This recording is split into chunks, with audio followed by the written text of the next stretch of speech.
my name's Leo and I'm a boat builder and a sailor, and I'm on a mission to rebuild and restore this 108-year-old classic sailing yacht, Tally-Ho.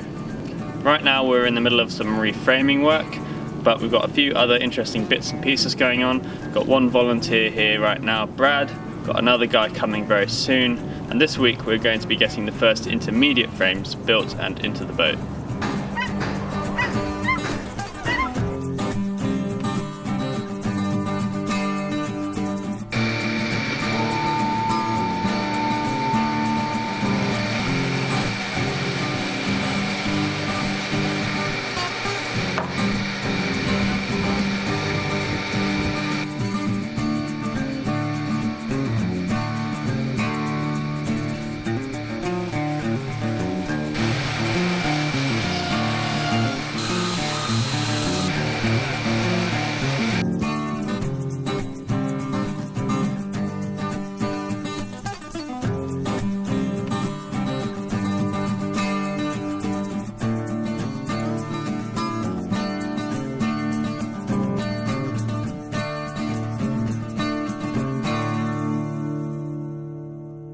Alright, well this is Hunter, and Hunter's come up from Illinois to give us a hand for a few weeks, and yeah, thanks for coming up. It's a pleasure to be here. Yeah, cool. And can you tell us what brought you up here? Well, I guess one day I was scrolling through YouTube and I found one of your videos, and at that moment I just decided I want to do that, and I guess now I'm here. Cool, great. You told me you'd love maybe to build your own wooden boat one day, perhaps. I think that'd be awesome if I could. Yeah. I know it's very far in the future, so I'll learn as much as I can here, and hopefully that will help me one day when I want to do that. Yeah, we got lots of time ahead. So. Indeed. Excellent. Cool, well thanks a lot. Yeah, thanks for having me.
So this is the beam that's going to tie the top of the two new frames together. And before putting it in the boat, I've made it completely straight on one edge, and I've just cut a couple of notches in it, and that's because it has to sit exactly on load line A, and those notches will allow it to fit in around the beam shelf and the planks. I've also marked on it already the center line, and I've marked where the outside of the frame should be at load line A on either side. That way, once the center line is lined up with the laser level, I can move the top of the frames to correspond exactly with the marks on this beam, and that will ensure that they are exactly the right distance away from the center line at that point.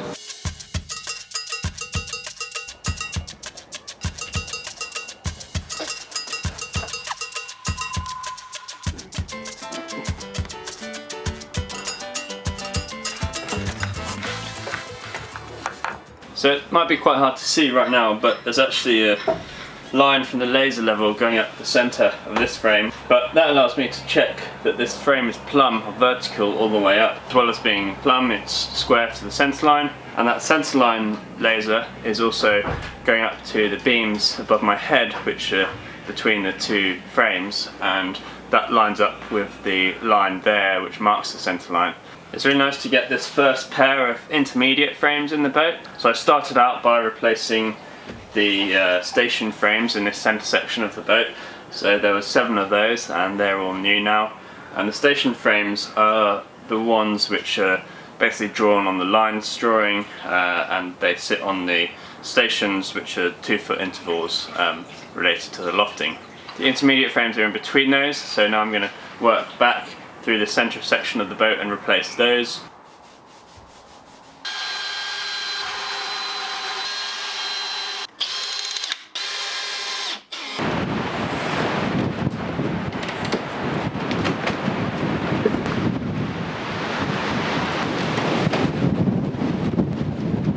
Well, it's really blowing a gale here. It's been howling all day, and yesterday we had a power cut for about 8 hours, I think, or 6 hours. We've rolled up to the small roof, the new one, but the main shed seems to be surviving so far.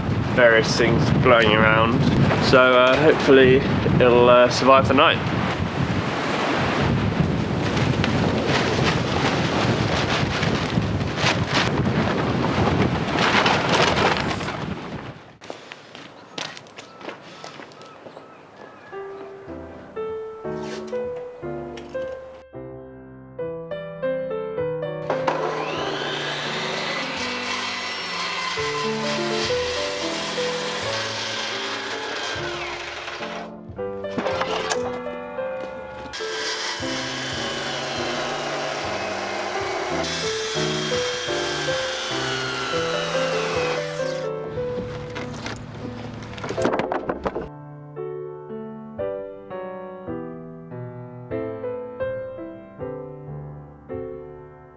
Got a small problem with the truck. I checked the error code, and apparently one of the oxygen heater sensors has failed. I'm not really a car guy, I don't know that much about cars or fixing them, but with the help of wonderful Google you can pretty much work out how to do anything these days. So I asked the local garage for a quote for doing this, and they quoted me $400. I can get the part up the road for $70. That seems like a no-brainer to me.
It's like putting a tongue on it.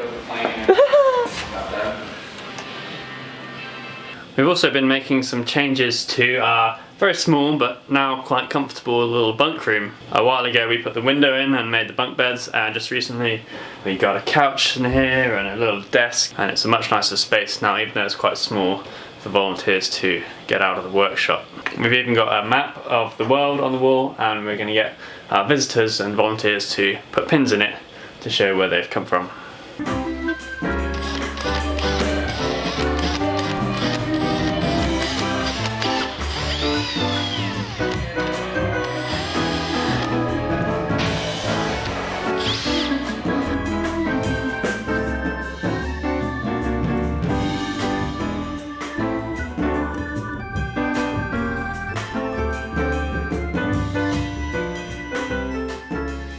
yeah, some friends of ours bought us this Christmas tree, and I think they went and chopped it down from Christmas tree farm and picked it out for us, and I just decorated it.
Right, now what Brad is doing here is getting the frame, now it's been assembled, to exactly the right place on the lofting floor so that you can transfer the buttock lines and the water lines onto that frame. Now because each frame has a different bevel, it's actually quite hard to get it in exactly the right place, so we use a special little tool which is basically an offset for the planking thickness, and we use that to measure in the thickness of the planks from the station. We use that to measure the thickness at. Okay.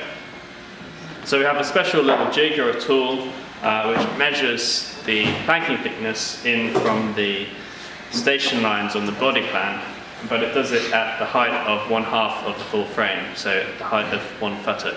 And when that tool lines up at every position, up the length of the frame, then we know it's in exactly the right place in the centre of the frame, because the centre of the frame is where the stations on the body plan refer to and will our template refers to.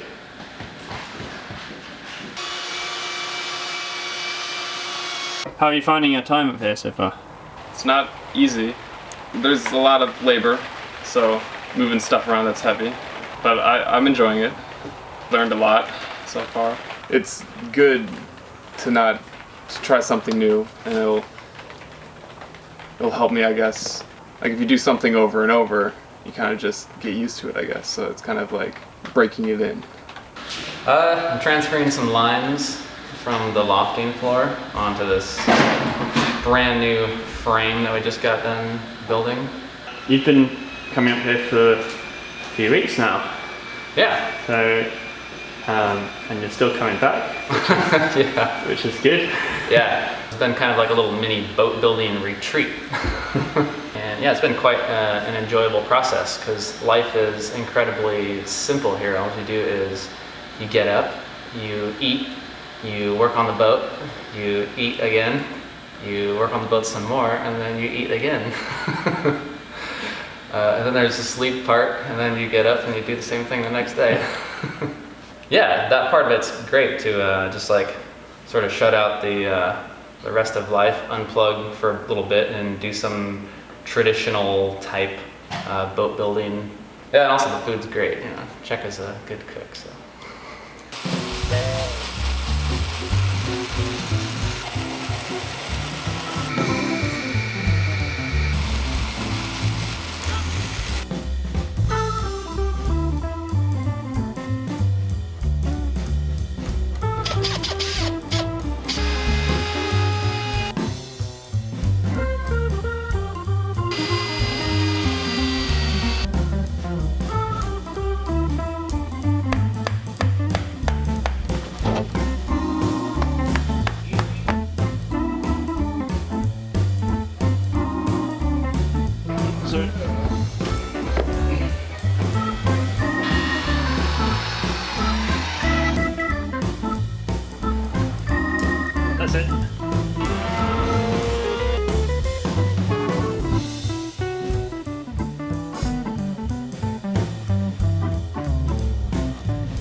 So someone actually bought me this Festool track saw from my Amazon wishlist, which is awesome. They're really useful, and we can use it to cut the butts for the futtocks on the frames more quickly and accurately. So that's great, and I really appreciate this gift, but it arrived without any note to tell me who bought it, so thank you to whoever did that, if you're out there.